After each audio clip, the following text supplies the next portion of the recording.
On the surface, Sammy Harkham's Blood of the Virgin is about an editor of B-movies in 1970s L.A. who has greater artistic aspirations, but it's also rich with unexpected explorations of character and narrative approaches, themes about their creative process, responsibility, and being an immigrant, and Harkham's best art and writing to date. This week, Kumar and Matt E. discuss. As always, a reminder that you can support the podcast by pledging a few bucks a month at patreon.com/deconcomics. At $4 a month, you can hear our monthly podcast on Jim Starlin's Captain Marvel run. Or if you'd rather give a one-time donation, you can do so via PayPal by sending it to mail@deconstructingcomics.com. We appreciate your support. This is Kumar. This is Matt. And this is Deconstructing Comics.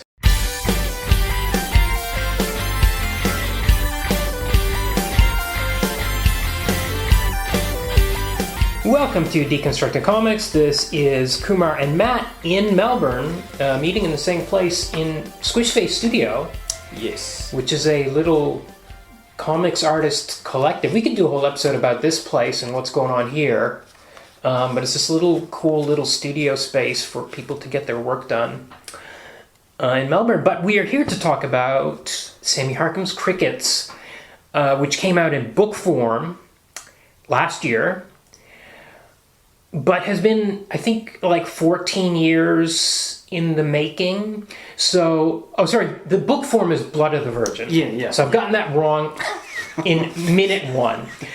Blood of the Virgin. It was serialized in Sammy Harkham's one-man anthology series, Crickets, which started around 2006 or earlier.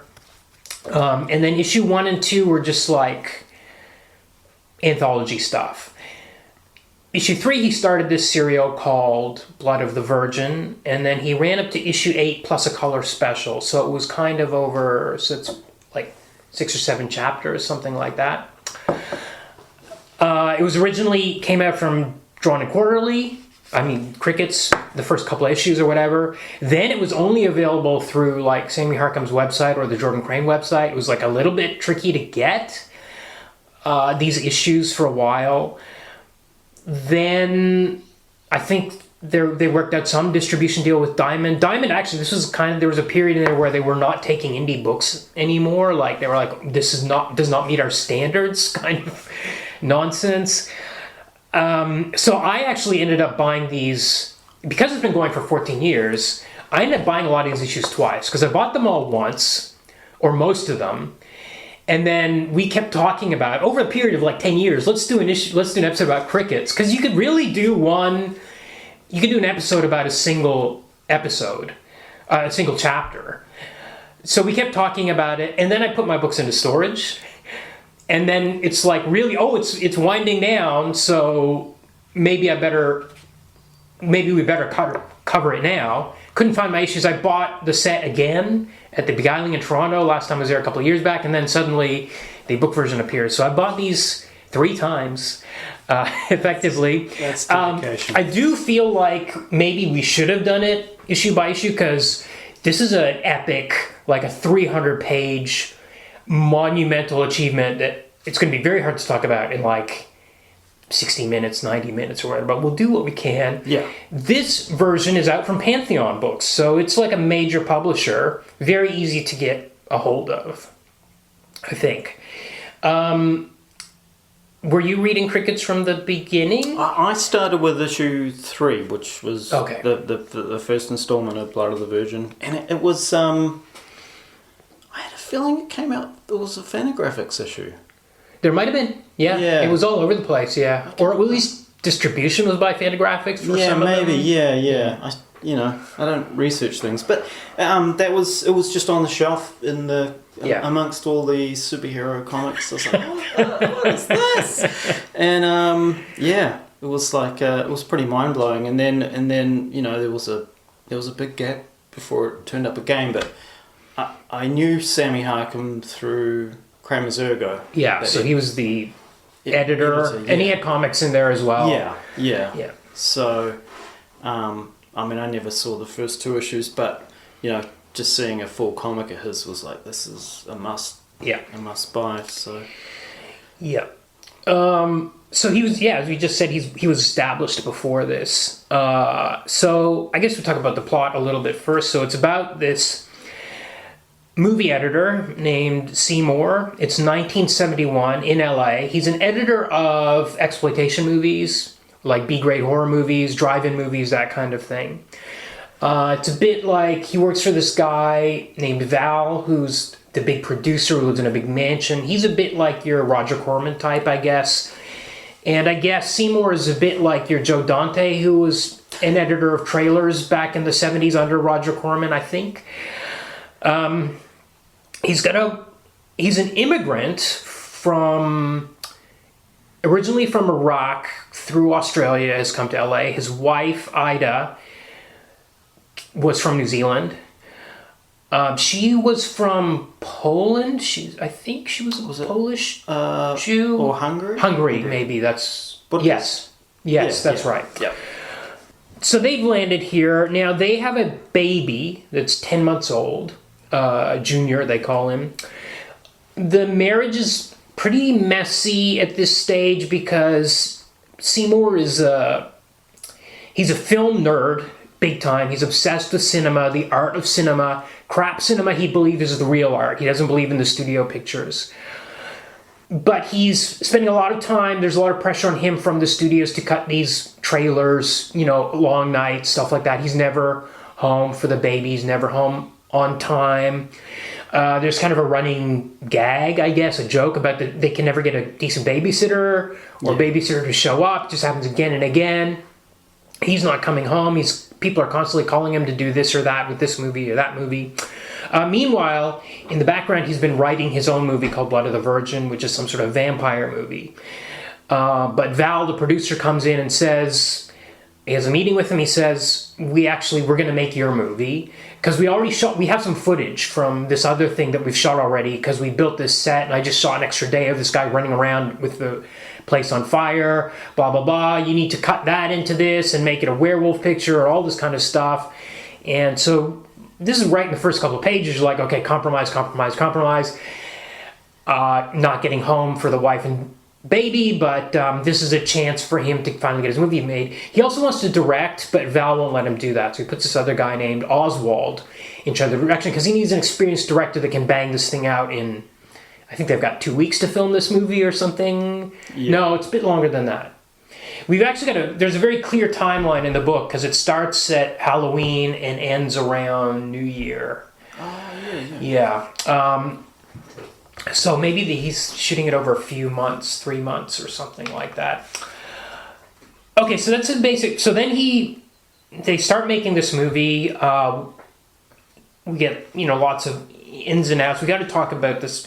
I'm describing the plot, which is maybe the least important thing about it in a lot of ways. But anyway, Oswald is kind of too artistic about his direction. He's too focused on little things, wants very elaborate shot setups, etc.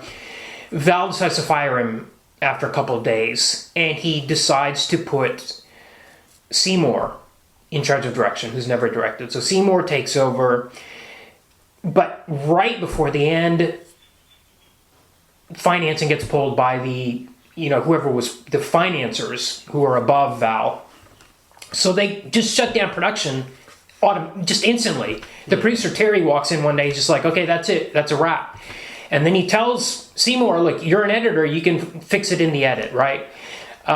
Seymour he's trying to fix this thing, but he needs some reshoots, and that's not going to happen. They actually end up locking him. They lock him out of the editing bay. They tell him that there's no wrap party that's going to happen, but he drives up to see Val at his mansion to try to convince him to let him do some reshoots, and there's a huge party happening. He spirals out of control, he gets arrested. Meanwhile, his wife Ida has announced that she's flying back to New Zealand, which she had told him about, but he was oblivious to her, completely forgot. Like the next day, this was like in the middle of shooting. So she's flown back, and we get a whole chapter about her in New Zealand. He flies down to collect her, and then they go back, and that's kind of the end. That's like the bare bones plot of it, but we can get into the meat of it. Now, 300 pages, sometimes crazy grids, 20 panel grid pages for several pages. A lot of it very naturalistic art style, or not art style, I want to say the plotting. How do I describe the panel breakdowns? He gives you fragments of things. There's no hand-holding, especially when they're shooting the movie. You don't know what exactly is going on. He'll just drop you into the middle of a conversation. No captions. No, yeah. 10 minutes later, sort of. Yeah, that's right. Yeah. There's no captions. You just the next thing is happening. You don't know what they're talking about exactly until you read it like the second or third time. There's a lot of weird focus on gestures and things. Not weird. It's amazing that he chooses to focus on gestures. The weird thing is the sound effects, which is often like if somebody's tying up their hair, the sound effect will be tie. Yeah. Or if somebody's cutting something, the sound effect will be cut. Or if somebody exhales cigarette smoke, that sound effect is exhale. So I noticed a lot of that too. Like it because it's all hand drawn by hand. Like it all just merges beautifully with the art. Like it's all just. Whereas, there's so much stuff nowadays where you can just tell the digital fonts, sound effects, and it's quite jarring. But he has such a organic art style anyway. Yeah. You couldn't really do it any other way. It's interesting too. Sometimes he doesn't need them, and because I noticed sometimes, like on my second or third time through, like there's a panel where Ida's dad is tying his apron on. And you get a sound effect that says tie. And I didn't notice that like the first couple times. The sound effect. I noticed him putting on his apron. But I mean, why did we need that sound effect? It was a strange approach. Unusual. But he makes sure you don't miss anything. Which I guess is important because you do miss tons of stuff. And you don't pick it up until the second time through. Yeah. I also find it interesting that his approach here is anti-cinematic. Like, this is pure cartooning. Really pure. At the end, he's really in Jaime Hernandez mode. Like, that chapter in New Zealand, totally. The way he's handling all those characters and stuff like that. This is not movies. And also, it's all about the story about this guy who's spiraling, Seymour, because of the collaborative process and the compromise process, whereas Sammy Harkham's in a room by himself making this cartoon for 14 years. And it's almost, I don't know if there's a disconnect there, or it's an interesting choice to make a comic, a very long, involved comic about this artistic process, which seems to be the opposite of Harkham's own artistic process. Did you have any feelings about what's going on there? I didn't actually think about that, but yeah, I guess a lot of it is the frustration of he has to work with all these other people to try and realise something, and but I never thought about the correlation with this is pure Sammy Harkham. Do you think the cartooning changed over 14 years from chapter 1? Okay. Yeah, but then I think some of it's intentional. Yeah. But I like it started out. There was one page at near the beginning where they're talking in the kitchen. And he just uses all these different angles to depict them leaning, and the couple in their home, and it just it's incredible to me. Like, because you could just do some of this as talking heads, or there's so many boring ways that it could have been done, but. Even Ida leaning over the counter, he shows her from two different angles. Yeah. One, her expression's kind of despondent. The other one's frustrated. And it's if you really look at it, it's just there's not a whole bunch of lines there. It's really simple, but conveys so much. Yeah. This page is interesting too because she plops down on the couch. She doesn't want to make dinner. He jokingly kind of picks her up, and she jokingly was like, "Oh, we should do this all the time. Like, you should carry me around," kind of thing. Yeah. That's a thing that never would be in a movie, right? Except maybe like early Steven Spielberg, when the actors were ad-libbing a bit, especially with children. He would put that kind of stuff in. Right. But you never kind of see that weird. It's very natural. It's like a kind of thing you do with your spouse, in real life. And it's there. And at the bottom of this page, we get, what is that, 12 panels of tiny panels of cooking. Yeah. And we only get this once more in the whole comic, I think, where we see him editing. And that's his kind of process of editing. Yeah, yeah. And we never see that kind of thing again. I'm not even sure exactly what it's doing in there, except it's like, here's their life as well. It's a really interesting sequence. But yeah, you're right, because kind of by the time we get to the end, and maybe it's a change in cartooning or how he's developed, there's a lot of like really large panels. Yeah. And not even in the middle, especially when people are driving around. There's a scene where he's driving around LA, and it's shocking because it's just like 2-3 panels per page, black, just a car driving through streets, no dialogue. Yeah. Very unusual. You get a bit of that in the New Zealand sequence as well. Yes. And I mean, I love those because you get kind of obviously you're getting a bit at the setting, but it's almost like it's sort of a break in between all the dialogue. And, there's some intense stuff going on in those silent panels where they're driving around. So what happens is, in the LA one, so Oswald gets fired, right? Seymour's been put onto the movie, and Val orders Seymour to break the news to Oswald. He does. Oswald is like, okay, whatever. But then he spirals out of control. He ends up Seymour gets a call from the hospital that Oswald's down there. He's like drunk out of his mind. He's lost a shoe, etc., etc. He's a complete mess. Seymour picks him up and drives him back to his house, I guess. And this is where we get like maybe 5 pages of driving through LA in silence. We don't see the characters. We only see the car and the streets. And then at the end of it, Seymour pushes him out of the car and just leaves him on the lawn. It's a really shocking kind of betrayal of this guy that he felt kind of bad about. Yeah. But it's like, okay, when that happens, you have to go back in your mind. It's like, what was he thinking about Oswald? What were Seymour's thoughts as he was driving this guy to his house, that he went from, okay, I'll pick him up at the hospital, I'll take him to his house, maybe put him into bed?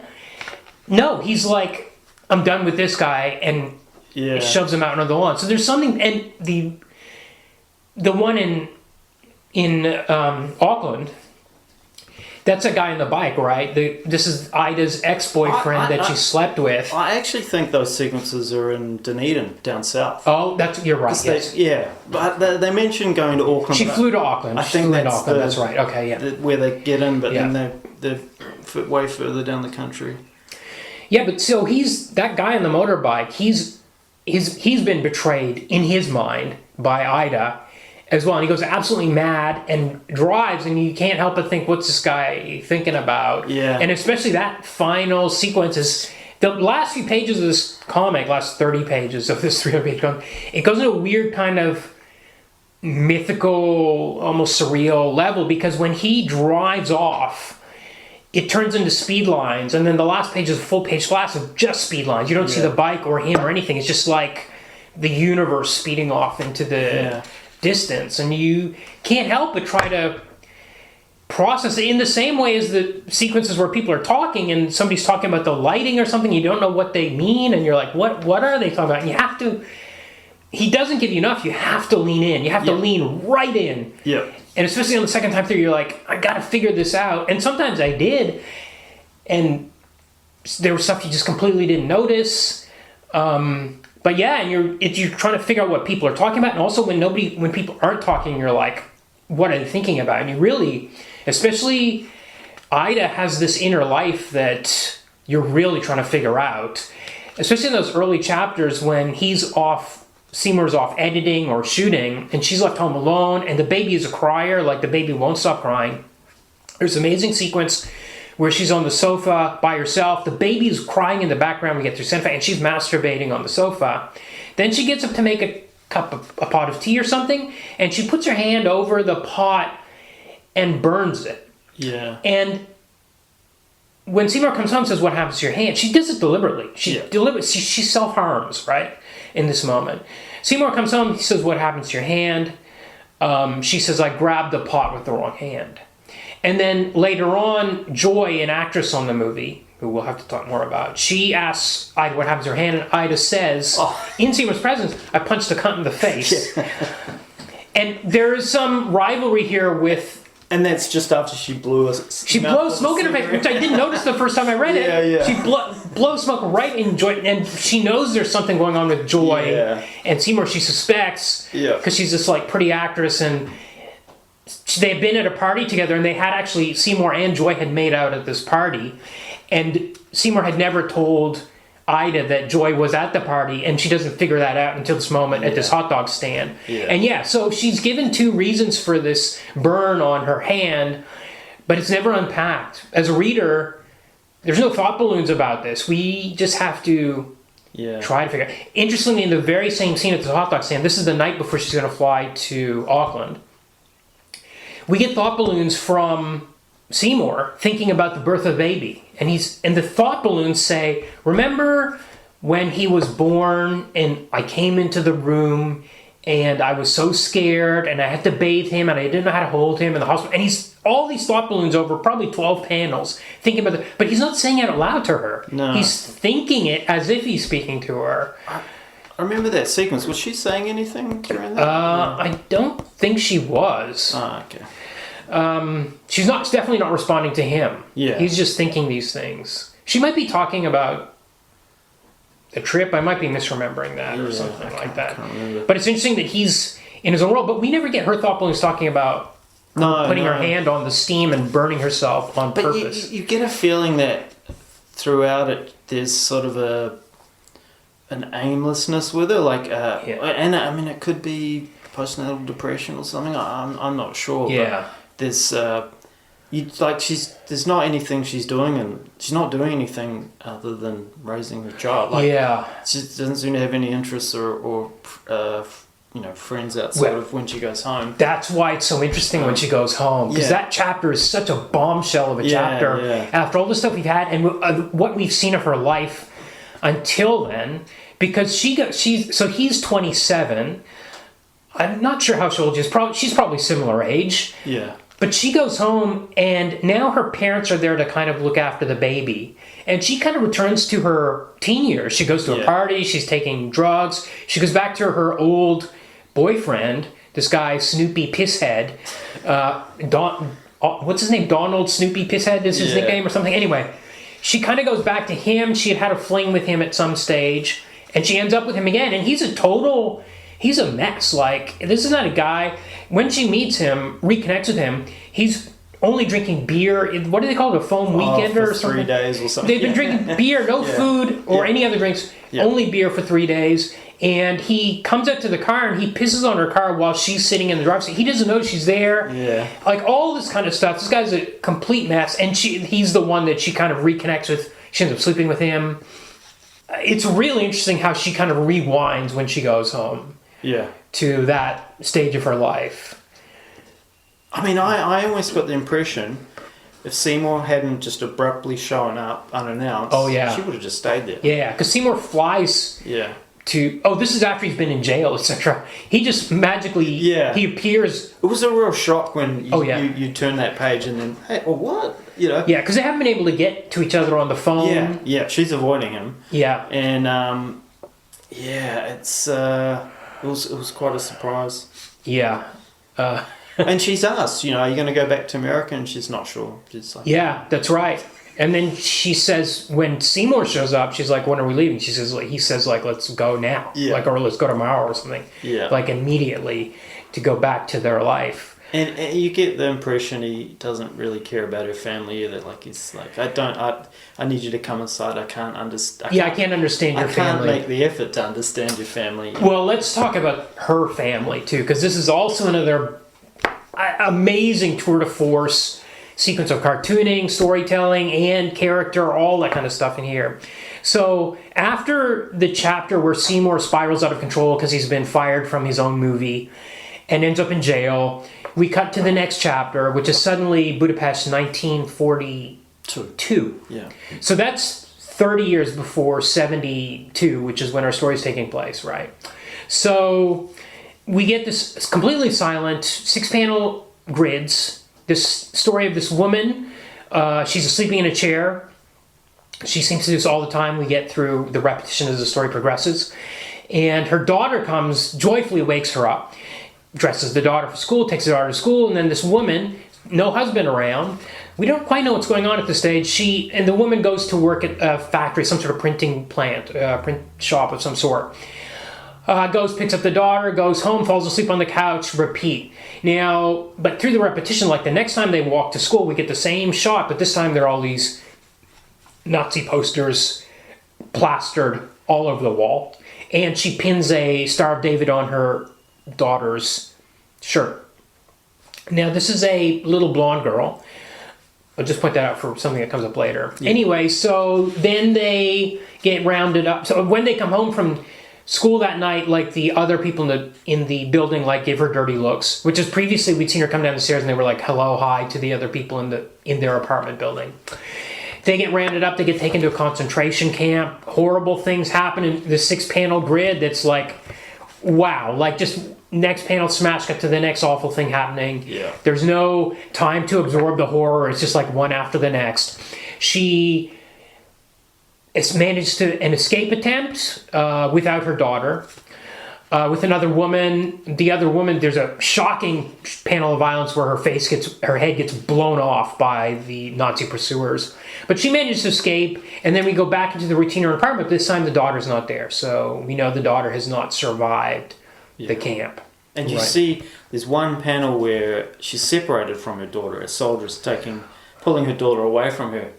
And it's just one quick, you could look at it quickly, but you almost, I mean, when I read that, I was like, well, they'll reunite or something, Yeah. It's final. Yeah.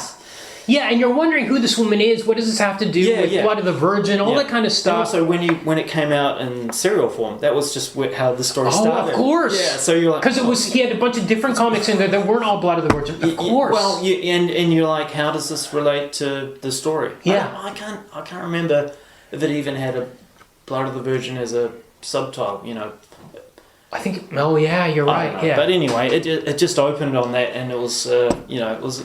You wonder, who is this person a relative? Yeah. And, Yeah, so then we get a cut to Dunedin in 1971.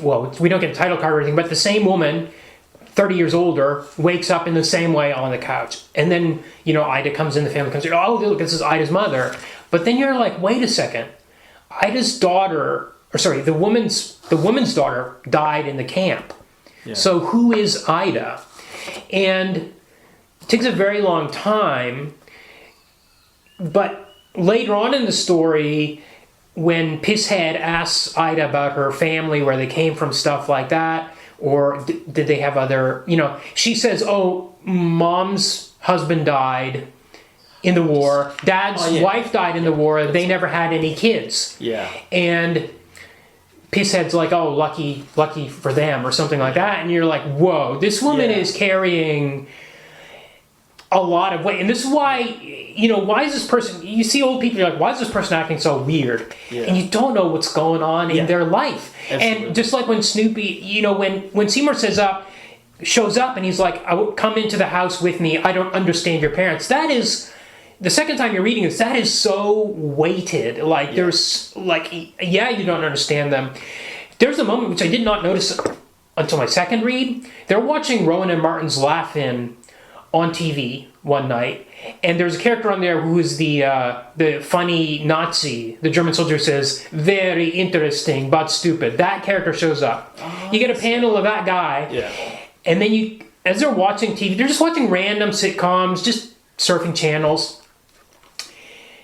You get a close-up of Mom's face, and she just looks really perturbed. There's this question mark over her head, and she looks like just baffled, like at this comedy Nazi. Right. And you're like, I was like, oh yeah, she doesn't understand the joke of this, or how it can be a joke, or what the hell she's looking at.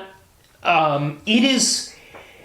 There's probably 100 other moments like that I missed, even on second, third reading in this comic. Even that revelation that she doesn't have any older siblings, she's just lying over the back of a couch talking to Donald, and it's just one panel and a page of panels. But I kept coming back to it. I was like, yes, because it's a it's just in the middle. It's not like a full page splash. Yeah. You think in a something else in a different comic, it would be like a big exclamation mark thing, but it's the way the whole story is told. There's really important moments that are just consistently in the story like that, and I mean it's a reflection of life. Like sometimes big things are said with little sentences, and I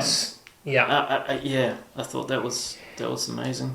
That was a really amazing sequence. More on Blood of the Virgin coming up. First, just a reminder that you can help this podcast by making your Amazon purchases via deconstructingcomics.com/Amazon and make that your bookmark for future purchases. Deconstructing Comics earns a bit of money from your purchase that helps us keep the show going. We really appreciate your support. Edward and Alphonse Elric, as a result of attempting the forbidden act of resurrecting their mother with alchemy, have paid the price. Edward lost an arm and a leg. Alphonse lost his whole body, his soul now attached to a suit of armor. Together they search for a way to make their bodies complete again and uncover a deadly plot by their country's military rulers. That's the concept of Hiromu Arakawa's Fullmetal Alchemist, one of the best manga ever made. Tim and Patrick are rereading Arakawa's masterwork in search of interesting sound effects, translation errors, goofy humor, and, a great story. The podcast is The Law of Equivalent Exchange, a chapter-by-chapter look at the manga Fullmetal Alchemist. New episodes every other Monday, wherever podcasts are found. What are you willing to exchange?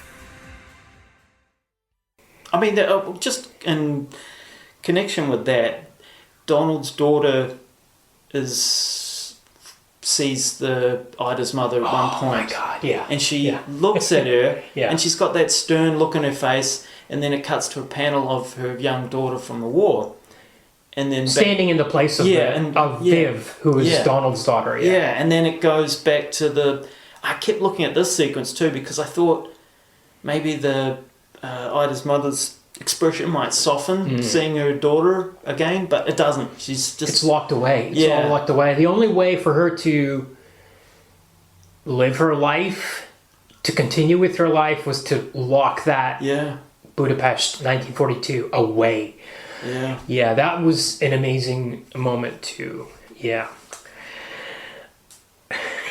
So are there any of these chapters you want to pick apart? Because they're all really pretty... we haven't talked about there's a weird insert, which was the color chapter. Right. Because there was one issue, Special Cricket's color special, that came out, which has nothing to do with any of these characters. This genuinely has nothing to do with... I don't think anyone in here was related to any of the characters, but it's set much earlier, during times when they were still making cowboy movies.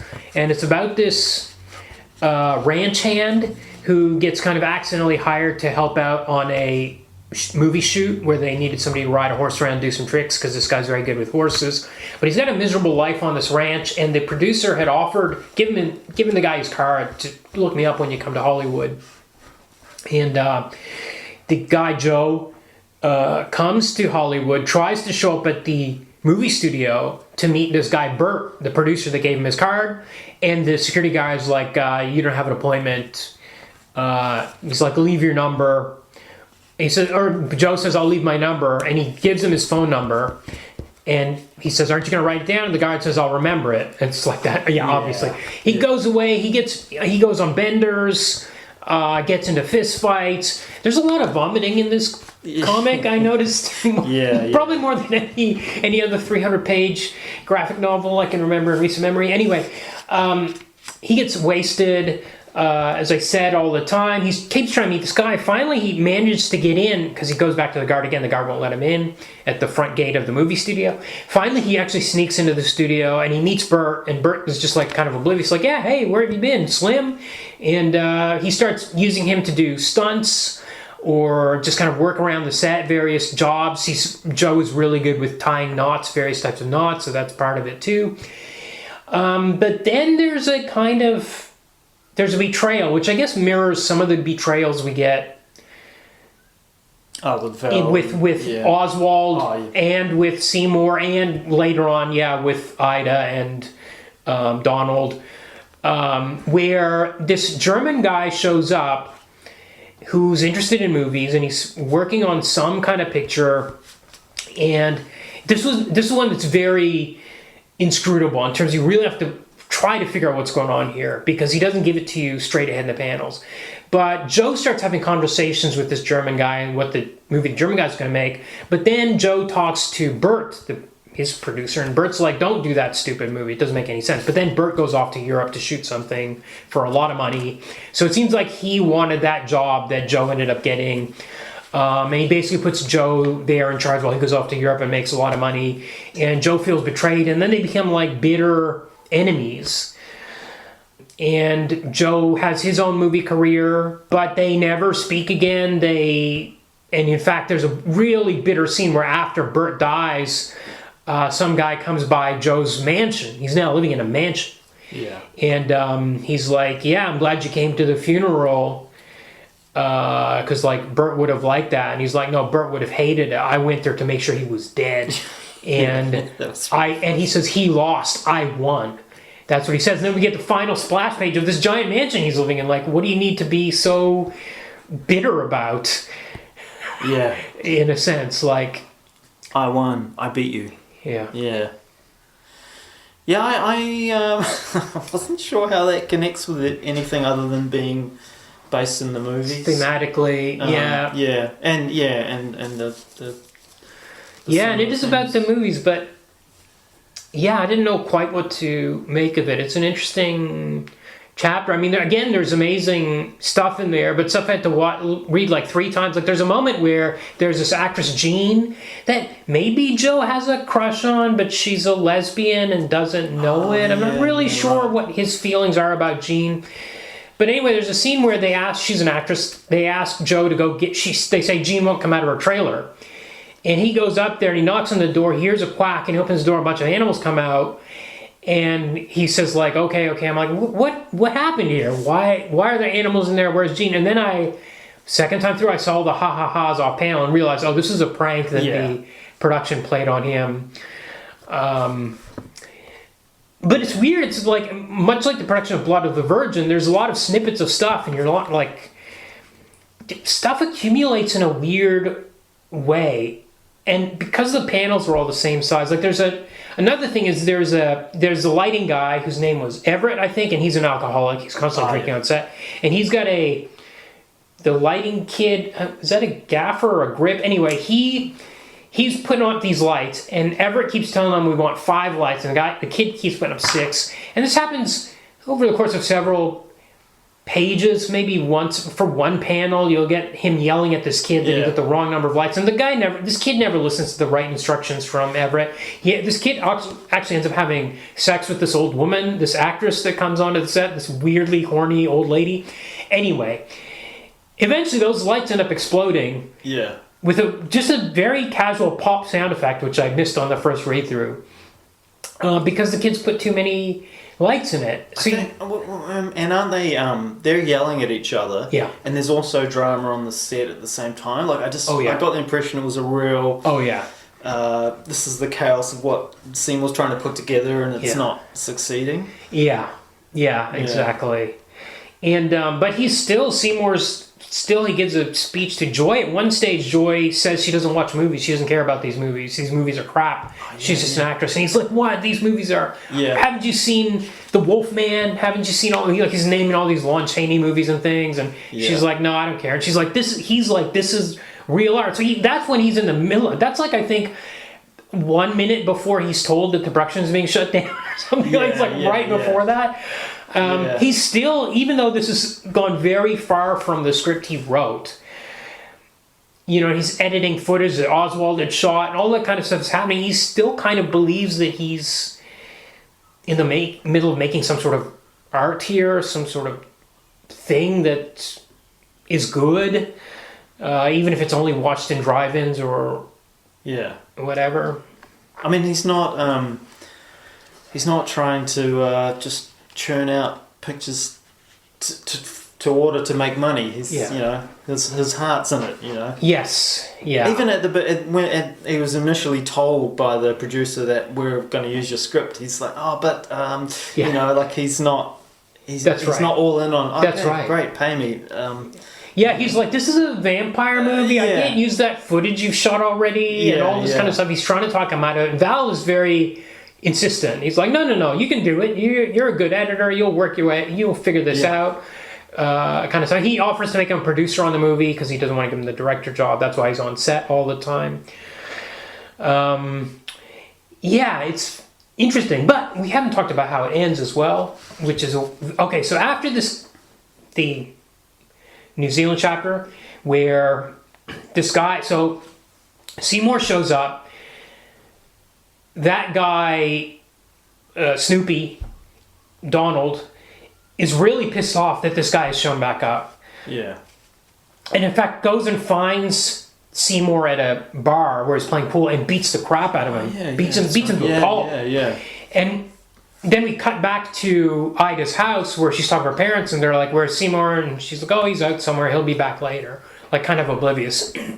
Then we cut back to LA. Get a bunch of panels with looks like some kind of stand-up comic jokes or something. I'm not sure quite what we're hearing. Was it the radio maybe or something? The barber. The guy. Oh, it was a barber's joke. Yeah, the barber was telling jokes. So I've never heard of that. A barber that just tells you a whole bunch of jokes while they cut your hair. Okay. But then he has a meeting at the studio with Val. Val pays him the money he owes him.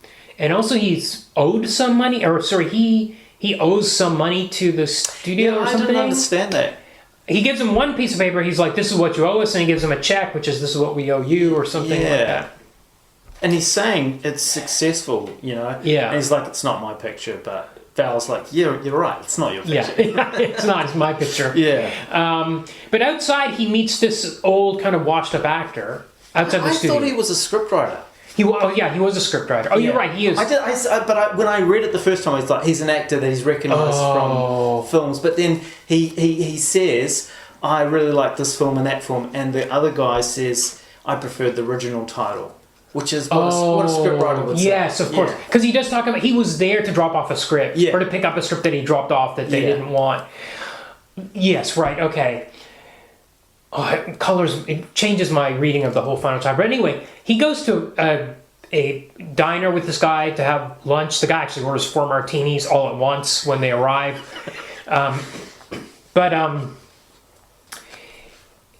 This guy, he seems pretty washed up, I think, at this stage. He's not making any money or whatever. But we get a maybe 10-page sequence, basically this guy's talking head. Yeah.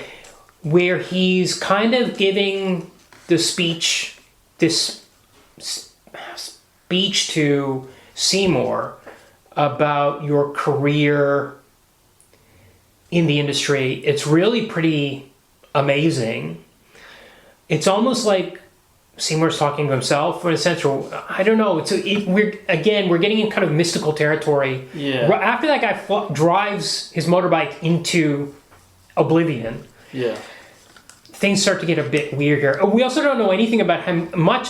It's true throughout the whole comic. We don't get a thing about him coming back from Dunedin or anything like that, because we didn't get him coming out of jail or anything like that either. A lot of stuff is just you just jump to the next thing. Yeah. So he's come back. Anyway. So he's in this diner with this guy. This guy gives him this really kind of amazing speech about art, but in a very rough, worn out old timer kind of way. Like, I've seen it all. This is what you think you are. It's not what you are. Let me tell you the reality of this. Yeah. And he is kind of saying talking a little bit about commerce and also you can't be too proud or too hung up on you're trying to make art. There was a line in there. I'm not going to be able to find it. I mean, I read that sequence a few times, and just looking at all the different facial expressions that the scriptwriter has, because it's I don't know if Seymour even actually says anything in that. No, during what? No, but there's very little when they come in the diner. Like, there's some interaction with the waitress. Yeah, right. Oh, he stuff does like ask, that. yeah. There's some of that stuff, and then he does talk to him a little bit, but then the guy kind of goes into this weird, it's like something out of a David Lynch movie in the sense of him getting a zone and the camera's just on this one person's face. Yeah, it's a monologue, and he, it's amazing cartooning, because you see so many different angles and expressions on this guy's face as he's talking to Seymour. I found the line. This is my favorite line from his speech. You got into it because you loved it, but now you're knee deep in, and it's something else now. You're not up for it. You can't face it. That was like life. Like, you think it's going to be one thing, now you're knee deep in it, and it's something else, and you're not up for it. You can't face it. And the whole speech is a bit like that. This guy has lied, by the way, the scriptwriter lied and said it's his birthday, so he gets a free cupcake at the restaurant. And then they show up with the cupcake, and everybody sings happy birthday, and then everybody in the restaurant claps. Seymour's face is still busted up, maybe from his binge before jail, or maybe from getting beat up by Donald. And the guy winks, and then we get a smash cut in the middle of a page. Again, this is very Hernandez Brothers, because everybody else waits to turn the page before you change scenes, and Harkham does it mid-page all the time. Very strange mystical sequence, and you're especially reading this in the big book form and not in the comic form, and this is the final couple of pages. It's Seymour and Ida. They're going for a walk. Once again, they have some issue with the babysitter, I think, so they have to get home early. They have the sitter till 8. They go they break through a fence into an abandoned mansion, and they start walking around in the mansion, and Ida says, I woke up in the middle of the night thinking about the cat with the bell around its neck and couldn't go back to sleep. And he says, what cat with the bell around its neck? And as they go through the house, and they each go their separate ways, she starts telling the story about there's a cat that's attacking the mice, and the mice have a meeting. These are very big panels. There's like 4 panels per page, 4 or 2 sometimes.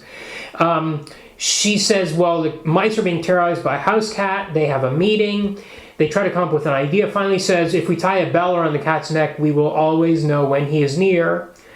Everyone cheers. They love it and bask in their cleverness. They're alternate. Each of them are alternating as they tell the story. So Ida tells one line, and then Seymour tells the next line. Finally, I didn't realize that. I thought it was all her. Yeah. So you know what I'm figuring this out now from the 4th time through it. I didn't pick it up on the first 3. I as well assume it's her. Anyway, to finally mouse raises him back. So which of us will tie the bell around the cat's neck? And the room goes quiet. They kiss. They have a very loving kiss, and then it's the end. You get a straight shot. Now, they're not in the same room with each other as they go through this huge mansion, so there's no way they can be having this conversation. And also, we don't get once again, Harkham doesn't hold our hand through the point of this story, which is that I think the point is that somebody has to sacrifice themselves so that others can survive. Or people have to make sacrifices one mice has to kill himself to tie the bell so that the other mice can survive. And I guess the question is, who is sacrificing what through the past 300 pages? It's very mysterious. You can read it 100 different ways, and you get the street shot, as I mentioned, and you're outside the marquee of a movie theater, which has Blood of the Virgin is one of the features that's showing there. That last 6-panel grid of them kissing, I got the impression he's there's nothing. His eyes are closed the whole time, but you see her eyes. Yes, it seems to be she's thinking. Yeah, she closes, then opens them, and then closes them. Yeah, or like she's gone in for the embrace, and her eyes are not quite closed, and then she's got them open. She's thinking, and then it almost seems like she's fully committed. So I think there's some internal stuff going on there. Yeah. Almost like maybe the uncertainty she had when she was back in New Zealand is settled at that point, perhaps. I don't know. Yeah. Well, I don't know, because early on, chapter 1, we had that scene where Seymour tries to have sex with Ida, and she says, no, I'm not sure. Yeah. And she lets him kind of feel her up. They go a little way. She's like, okay, that's enough. Let's stop there. And we don't actually see them having sex until the night before she leaves for Auckland, before she gets on the plane. They actually do there's a graphic sex scene in there, which lets us know it's kind of a contrast to that earlier scene. So there's a bit of that self-doubt in there, I guess. Yeah. By the way, the sexuality through this book it's weird. I don't know if weird's a word, but there's during Seymour's spiral, there's a scene where he goes to sit in a movie theater, and this really worn out, drugged out guy comes and sits right in front of him, in the seat right in front of him. And Seymour's annoyed, but then this woman comes in and to sit in the seat inside from that guy, sits right next to him. We don't know if they necessarily know each other, but she looks as rough as him. They look like drug addicts or something. They start making out. Seymour's very annoyed by this, but he never moves. Like, he can move to another seat. It's an empty cinema. It's such a strange... There are scenes like that. There's... The expressions on their face as they're kissing, I just found it hilarious. And at the same time, he's booting their seat. Yes, he's trying to kick... trying to watch the film, and they're just oblivious to him, but, Yeah. It's just like another thing that could go wrong for him. But I mean, there's lots of little moments of wry humor, and sometimes it's dialogue or facial expression, but there's some. There's a whole bunch of moments where I laughed out loud in this. Yeah. it's really well done. Yeah. Yes, there are a lot of textures to it overall. But some of the other sexual scenes I was thinking about, like when he goes to that first Halloween party, there's a girl, they've got a stripper there, it seems like. Oh, yeah. And she starts doing a lap dance for him because this guy orders her to. But then he says, come over, he pulls her away, and then he pulls her dress over her head, ties it around her neck, and then lays her on the bed and pours a drink over her face. I'm like, what is going on? I know, it's such a weird thing to do. And then, by the way, we haven't mentioned, but Seymour did cheat on Ida with Myrna, who is the script supervisor on the movie. She's I forgot about super, that. She is the one that seems to be holding this movie together. Because anytime something's going wrong, she's like, I rescheduled this for this time. Yeah. You can't shoot these two together. Oh, I know where we get an extra camera so we can do this. She's seems to be on top of it, but her husband is away fighting in the Vietnam War. That's right. And she's pretty, I don't know, she's kind of mousy. Yeah. But she comes on to... Oh, it's that night. It's that same crazy night where he crashes the rap party. She ends up going home. He takes her to her place. Sorry, she takes him back to her place. And she's like, stay for him or something. She keeps coming on to him. So he ends up sleeping with her. It's like that night, everything that could go wrong does go wrong for him. Yeah. Really deliberately. Yeah. And there's a million... we didn't even talk about Ida's sister, Rachel, who seems to have some sort of eating disorder and or other mental health issues. On the second or third read through that, I think there's she's possibly been assaulted by one of those other men who's makes sort of an off-color quip to her. Oh, that makes sense. One of Donald's friends. Say it, yeah. And it's impacted her terribly. Oh, you're right, because she does freak out at that guy. Yeah, and you can see physically and mentally she's kind of falling apart. Yeah. But it's never explicitly stated. Yeah. But it's pretty sad. Yeah. It's another thing about that family that there's just a thing that... And nobody seems to... They just act like she's misbehaving. Yeah. Or being weird. She takes food out of her mouth at the table and puts it down on the table. And she starts... They're not making fun, but talking to her about her eating, and then she starts aggressively eating, and it's like, You're right. And then mom says to her, "You have to get married." Like any immigrant mother is always like, "When are you going to get married? You have to see this nice boy. You have a chance with this boy." She's 24. She's 24. Yeah. You have to go with this boy or whatever. Why? What are you doing with your life? That kind of stuff. We get those kind of speeches from the mother. Yeah. But then they bring this boy over to the house. Somebody's nephew or something comes over. He seems like a nice guy, whatever, polite, well-mannered. He's like, oh, I can show you around the gardens or the gallery or whatever he says. And she's like, okay, but first I have to fart out a shit. Oh, yeah. And then cut. That's the end of the scene. Yeah. And her face is just like, I am not interested and I need to repulse you. You know? I just think there's trauma and she's. Yeah. It's the last. Oh, you're absolutely right. I didn't. See, that's another thing I didn't pick up on. But it's the same. I didn't get it the first time. I just thought, there's something, but it's not.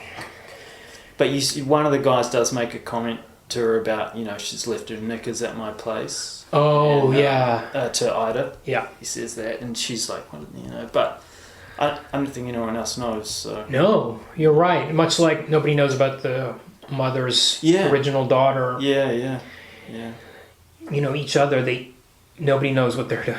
Yeah. No. Yeah.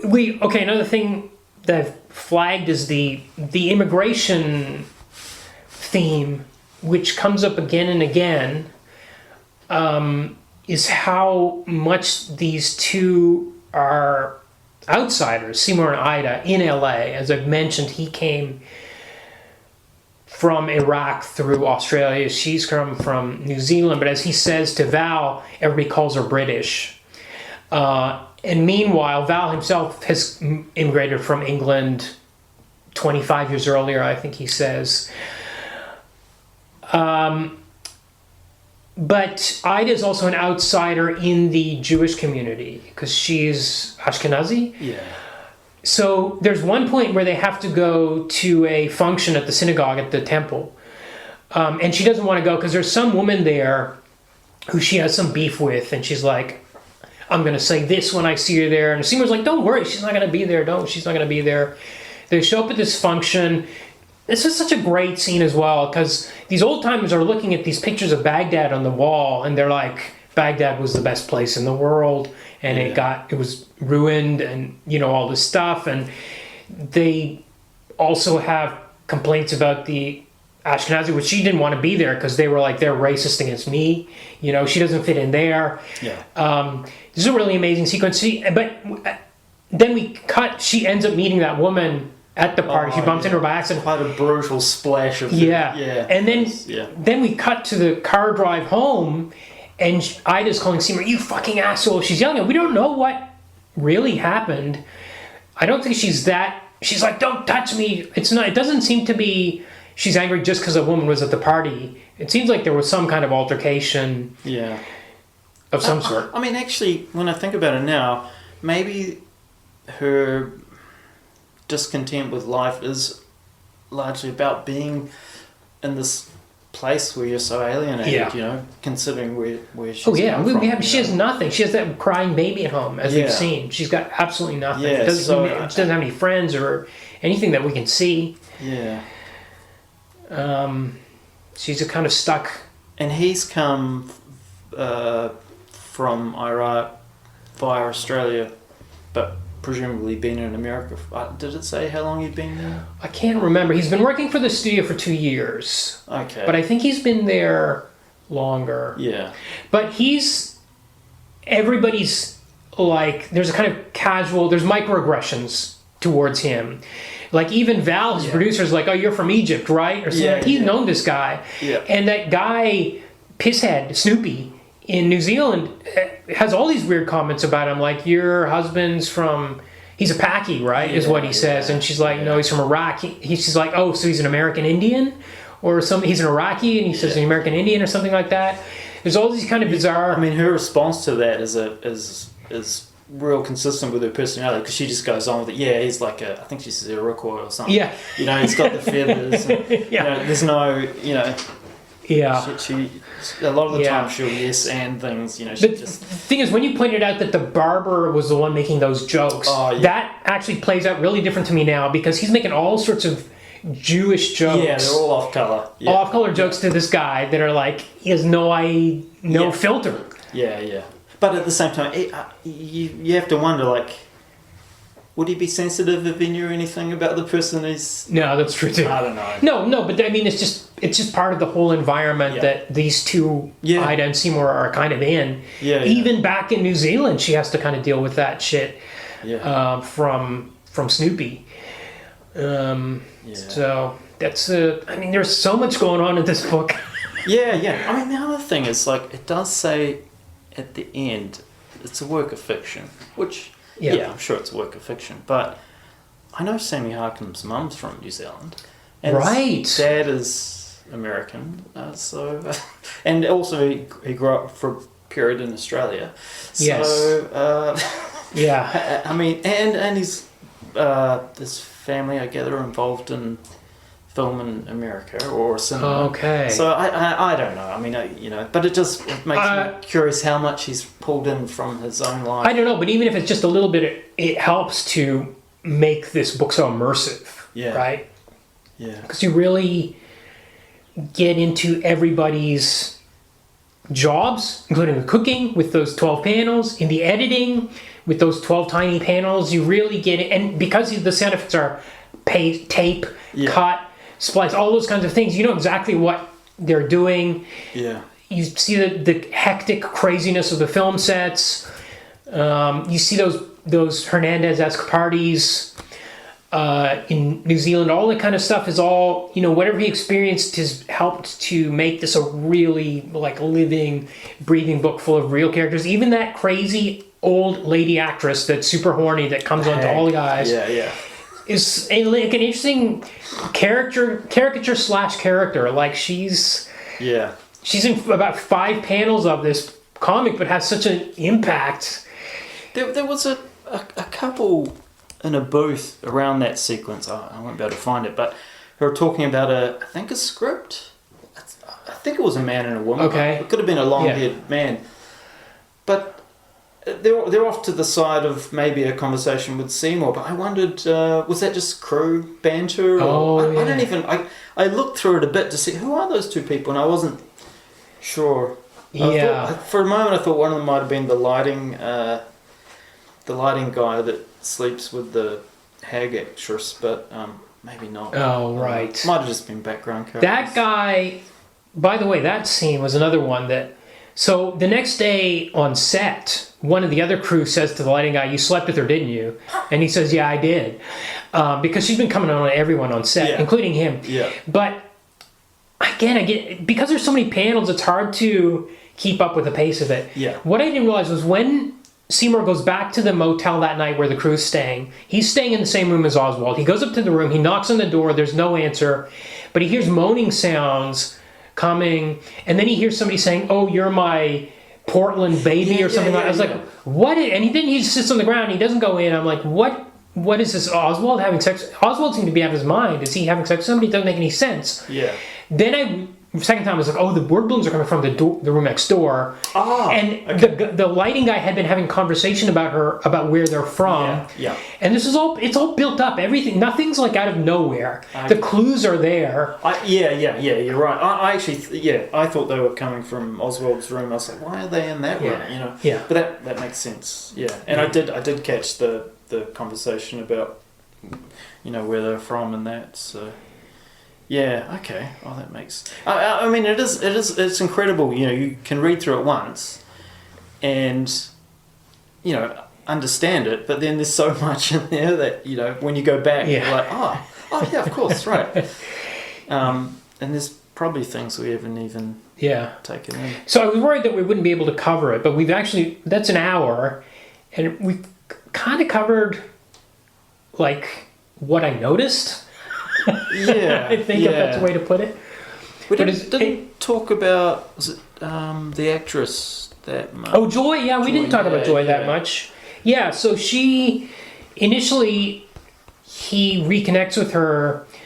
Seymour is when he's when he's assigned as a producer to Blood of the Virgin, he needs to find a special effects team. So he's driving out to somewhere to meet the special effects crew, and he goes to this house where they're doing makeup on somebody. That somebody is this actress Joy, who we learned through dialogue he's met her before, but they have a kind of flirtatious relationship right out of the gate as soon as they meet. It's like, oh, I mean, maybe not something hasn't necessarily happened, but they do have that kind of conversation. They talk that way to each other. It's flirty, and then when the Halloween party happens, they end up making out, but then they are kind of separated because they're interrupted in the middle of this makeout by somebody that offers to drive her home or something. Yeah. Like that. I think it might have been Oswald. I can't remember exactly. Yeah, and she's the one that doesn't really care about movies. She wanted to be a singer, she says at one stage. Didn't she say movies are corny or something? Yeah, she does say that, yeah.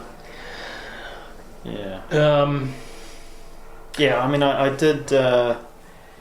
there's a bunch of moments, interactions between the two of them that are quite sort of just playful and flirty, which was quite cute. But then you see that after they initiate something, I think, and they're interrupted, he's really annoyed by it. Yeah, but she's less so. She's like, we shouldn't be doing this. You know? I gotta get out of here. And then there's a sequence later on when he's trying to direct her and the lead of the film, and he's telling each of them different things to irritate them.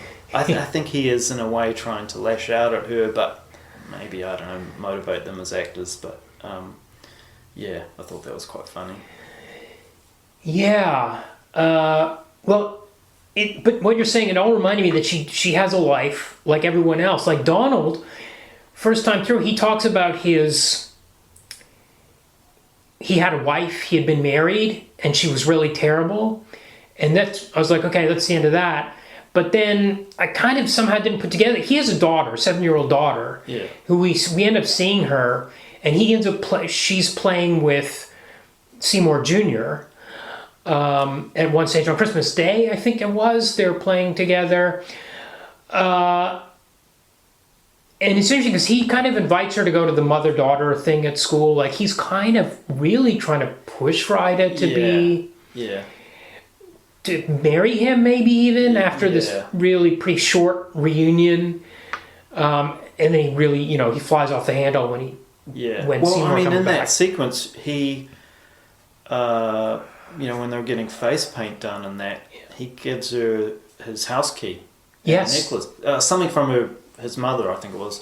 And then Seymour turns up. Yeah, that next panel, and then you see just when he's driving off with his daughter Viv, he says something to the effect of, she doesn't care about us, Mm-hmm. Yes, that's right. And it's heartbreaking, and so quickly it's gone from him, he's kind of putting his heart out there for her, because you sort of see his face is like he's always got this overbite or something, but his face kind of softens in that sequence, and then it's kind of over.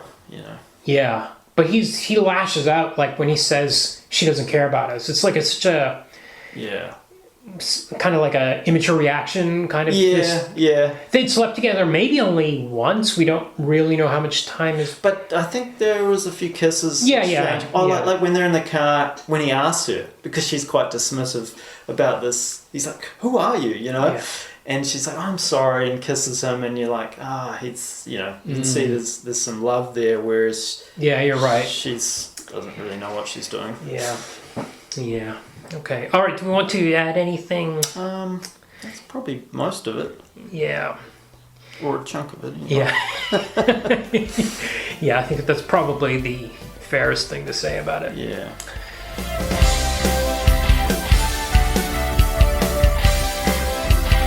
Blood of the Virgin is published by Pantheon.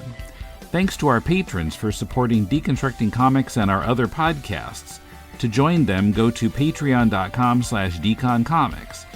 At deconstructingcomics.com, you can connect to us on X, Facebook, or YouTube, follow the link to shop at Amazon to support the show, and find links to subscribe to the podcast. You can comment on any episode on our site or drop us a line at mail@deconstructingcomics.com. Are you making a comic? Send it to us and we'll do a Critiquing Comics episode about it. Our theme is by J.B. Anderton. This Saturday, a bonus episode in which I interviewed Jonah Loeb, a former game character designer who illustrated the book Marvel Anatomy, a book on the anatomy of Marvel heroes and villains. and who is about to start a crowdfunding campaign for a beautiful book called Quiet, Level 1. The story of Quiet, a gentle skeleton with a big heart, who is tasked with an impossible quest to prevent the warrior Galahorn from destroying the Tree of Worlds. That interview is coming on Saturday. Then next Wednesday, Kumar and I review Mitsuru Adachi's Cross Game, a baseball manga with a lot of emotional resonance. So, till then, this is Tim, and thanks for listening to Deconstructing Comics.